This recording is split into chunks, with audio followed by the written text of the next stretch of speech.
ક્યારેક ક્યારેક તો એવું લાગે છે કે આ જોબમાં બહુ કંટાળો આવે છે યાર. જોબ છોડીને ઘરમાં બેસી જાઉં ને એવું થાય છે. હા તો છોડી દે ને જોબ. તને કોણે કીધું છે પરાણે કરવાનું? તને એટલો બધો કંટાળો આવતો હોય ને તો આજથી જ છોડી દ્યો અને કહી દો સાહેબને કે હું નહીં આવું હવે. અત્યારે તો હું છોડી દઉં પણ થોડાક સમય પછી એમ થશે કે મેં જોબ શું કામ ને છોડી. એટલા માટે હવે જોબ કરવી જરૂરી તો છે ને. તું બેય બાજુ બોલે એમ કેમ ચાલે? ઘડીક કે મારે જોબ નથી કરવી, ઘડીક કે મારે જોબ કરવી પડશે. હવે મારે કેવી રીતે તને સમજાવવું? હવે તને જે બરોબર લાગે ને એ તું કર. તને જે ઠીક લાગે, જે હરખું લાગે ને એમ તારે તારી મરજીથી કરવાનું. હવે મને ન પૂછતી કે જોબ છોડી દઉં કે શું કરવું એમ. હું તારી હારે જ છું બધામાં. ખબર છે મને. અને તમને બહુ તકલીફ થતી હશે ને. કેમ? એમાં તકલીફ શું? વર્ક ફ્રોમ હોમ એ કરો છો અને સાથે સાથે તમે ઘરનું કામે કરો છો અને મમ્મીને સંભાળો છો. અરે એવું કાંઈ નથી, તું જેવું સમજે છો એવું. અને હું વર્ક ફ્રોમ હોમ કરું છું એમાં મને મજા આવે છે અને ઘરના કામ તો હું બાકીના ટાઈમમાં કરી લઉં છું. એમાં મારે કાંઈ બીજું કંઈ કામ હોતું નથી. અને મમ્મીને સંભાળવા તો એ તો મારી જવાબદારી છે ને. અને સાચું કહું ને તો મને મોકો મળ્યો છે કે મમ્મીની સેવા કરવાનો. બાકી કોઈ દીકરાને એવો માતા પિતાની સેવા કરવાનો મોકો એમ ન મળે. હા એ તો મને ખબર છે પણ આપણે એક કામ કરીએ કે દિવસનું જમવાનું તમે બનાવી નાખજો અને રાતનું જમવાનું હું ઓફિસેથી આવીને કરી નાખીશ. અરે એવું કાંઈ કરવાની જરૂર નથી.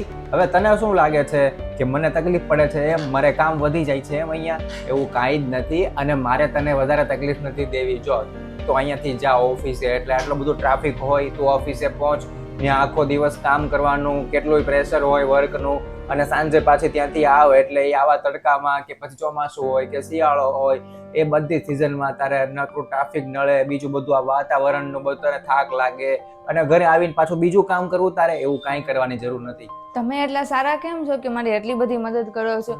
બીજા બધાના હસબન્ડ એટલી મદદ કરતા હશે બધાને, પણ તમારી જેટલી તો નહીં જ કરતા હોય.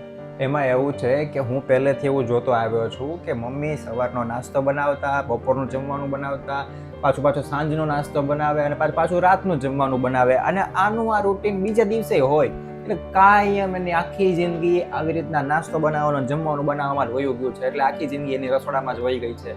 અને પૈસાની જરૂર હોય ત્યારે પાછા એ પપ્પાને પૂછતા, એટલે પૈસા માટે એ પપ્પા ઉપર ડિપેન્ડ રહેતા. એટલે મને એવું નથી કે તું પણ આ જ વસ્તુ ફોલો કર.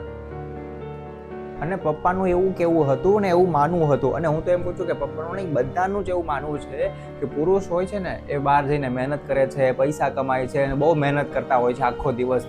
પણ મમ્મી અહીંયા આખો દિવસ મહેનત કરે છે એ તો કોઈને દેખાતું જ નથી, એની કોઈને વેલ્યુ જ નથી હોતી. અને હું એવું ઈચ્છું છું કે તું આવું ન કર અને તું તારા બધા સપના પૂરા કર. અને બીજું કે આ ઘરનું કામ છે એ હું કરું કે તું કરે, બધું સરખું જ છે ને, ઘર તો આપણું જ છે ને. હવે તું જા ઓફિસે, તારે મોડું થઈ જશે અને વચ્ચે ટ્રાફિક એટલું બધું હશે. અને અમસ્તુ અત્યારે જોતો ટાઈમ 10 મિનિટ એમનામ જ મોડું થઈ ગયું છે તારે. હા સારું, ફટાફટ નીકળું.